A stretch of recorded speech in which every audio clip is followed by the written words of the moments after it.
आज की इस वीडियो में मैं आपके साथ एक लूप का डिस्कशन करने जा रहा हूँ। हाँ जी, आपने सही सुना। आप लोग सोच रहे होंगे कि लूप्स का डिस्कशन तो आपने पहले कर लिया है, तो फिर अब कौन सी लूप बची है? एक लूप है जिसका नाम है फॉर इन लूप। ये आपको जावास्क्रिप्ट में देखने को मिलती है, ठीक है? बाकी की अगर प्रोग्रामिंग लैंग्वेजेस में आपने पढ़ा हो, थोड़ा बहुत भी पढ़ा हो, तो आपने देखा होगा 3 तरह की लूप होती हैं। फॉर लूप होती है, व्हाइल लूप होती है, एक डू व्हाइल लूप होती है। लेकिन जावास्क्रिप्ट में इन तीनों के अलावा भी एक लूप होती है जिसका नाम है for in loop. FORIN, for in loop, ठीक है? अब क्या करते हैं ना, देखो भाई मेरी अंग्रेजी पे मत जाना। कभी मैं फोर बोलता हूँ, कभी फॉर बोलता हूँ, तो आप जो है ना समझ जाना मैं फॉर बोल रहा हूँ, ठीक है? फोर नहीं, फोर तो होता है FOUR, मैं बोलना चाह रहा हूँ फॉर फॉर, है ना? तो मैं अगर गलती से मिस प्रोनाउंसिएट भी कर दूँ तो भाई उसको इग्नोर करना। ओके, तो हम डिस्कस करते हैं फॉर इन लूप के बारे में। तो बिना किसी तरीके अपना डिस्कशन स्टार्ट करते हैं। सबसे पहले आपको क्या करना है, अपना ये कोई भी कोड एडिटर आप ओपन कर लो। ओके, कोड एडिटर आप जो भी आपको अच्छा लगता है वो आप ओपन कर लो। तो आपको 2 फाइल्स बनानी है, एक आपका HTML फाइल, एक आपका जावास्क्रिप्ट वाली फाइल। दोनों को लिंक करने का तरीका आप लोगों को पता ही होगा, इतने वीडियोज़ आपने देख लिए हैं भाई। तो स्क्रिप्ट टैग का इस्तेमाल करके हम उसको लिंक करते हैं दोनों फाइल्स को। ओके, मैंने practice.js में पहले से ही एक ऑब्जेक्ट बना के रखा है, ठीक है? तो यहाँ पे मैं आपको डिस्कस करने आ रहा हूँ, आप लोगों को पता हो गया, पता चल गया होगा अब तक। तो apply for in loop on an object. देखो, ये एक ऑब्जेक्ट बनाया है, इस ऑब्जेक्ट का नाम है एम्प्लॉय।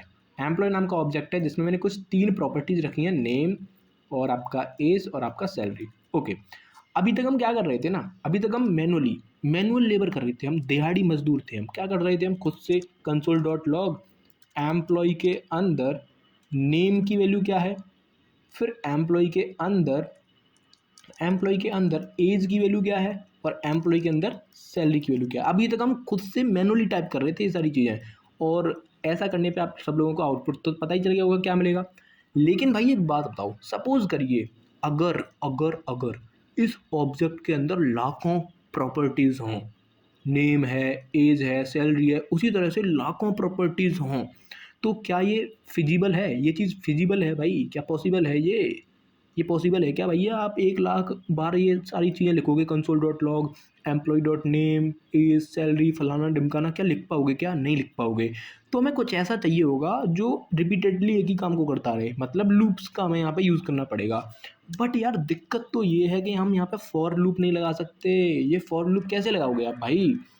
फॉर लूप आप लगा ही नहीं सकते। कैसे लगाओगे? फॉर लूप में क्या होता है कि आप अगर कोई चीज़ है जो इंडेक्सिंग पे काम कर रही है, लेट से आपने कोई स्ट्रिंग लिखी, let x is equal to Ankit, तो आप इस पर फॉर लूप लगा सकते हो क्योंकि ये इंडेक्सिंग पे काम करती है। तो 0th index, 1 index, 2 index, 3 index, 4 index, तो आप क्या करोगे, 0 से लेके 5 तक एक लूप चला दोगे कुछ इस तरह से। फॉर, हाँ, फॉर आई बराबर 0 से आई लेस देन 5 और आई प्लस प्लस, तो आप ये कर सकते हो यहाँ पे। लेकिन भाई ये जो एम्प्लॉय नाम का जो बवाल है, जो ऑब्जेक्ट है, ये इंडेक्सिंग पे काम थोड़ी ना करता है भाई। ये इंडेक्सिंग पे काम करता होता तो मैं इस पर फॉर लूप लगा देता, तो मुझे फॉर इन लूप की ज़रूरत ही क्यों पड़ती?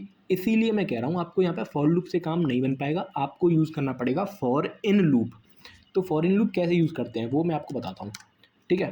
तो इसको मैं यहाँ से पहले हटाता हूँ क्योंकि इसको देख के आपको शायद फीवर आ जाएगा, और इनको भी मैं हटा देता हूँ।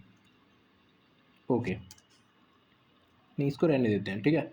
देखो क्या करना होता है हमें।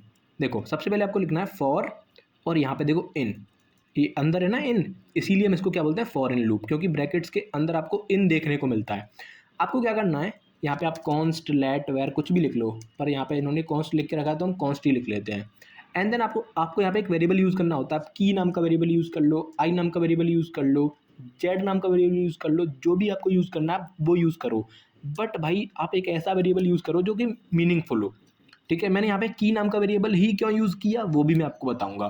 तो आपको क्या करना है, फोर कॉन्स्ट एक वेरिएबल का नाम दैट इज की इन, इन के बाद आपको लिखना है ऑब्जेक्ट का नाम जिसकी कीज़ आपको चाहिए। तो एम्प्लॉय नाम का ऑब्जेक्ट है, उसकी कीज़ मेरे को चाहिए, और मुझे करना क्या है, कंसोल डॉट लॉग ये जो एम्प्लॉय है डॉट जो की है। तो देखो मैंने यहाँ पे क्या करा, मैं आपको समझाता हूँ, बस थोड़ा सा पेशेंस रखिए। ये एक ऑब्जेक्ट है, ठीक है, इसका नाम है एम्प्लॉय।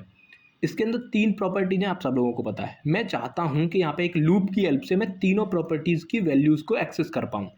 तो मैंने यहाँ पे क्या करा, एक लूप लगा दी। सबसे पहले क्या होगा, इस की नाम के वेरिएबल के अंदर ये नेम आ जाएगा, ये नेम आ जाएगा। फिर मैं यहाँ पे क्या कर रहा हूँ, एम्प्लॉय डॉट की, बट ये इंटरनली क्या होगा, इंटरनली ये कुछ इस तरह से काम कर रहा होगा, इंटरनली ये काम कर रहा होगा एम्प्लॉय डॉट की के अंदर क्या है, नेम, तो आपको नेम की वैल्यू मिल जाएगी। ओके, सिमिलरली जब नेक्स्ट इटरेशन होगी तो की के अंदर क्या आएगा, एज आएगा, तो फिर ये लाइन कैसे रीड करी जाएगी इंटरनली, एम्प्लॉय डॉट एज।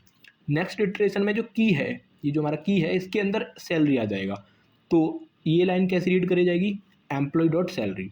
ठीक है, तो आपको आउटपुट मिल जाएगा।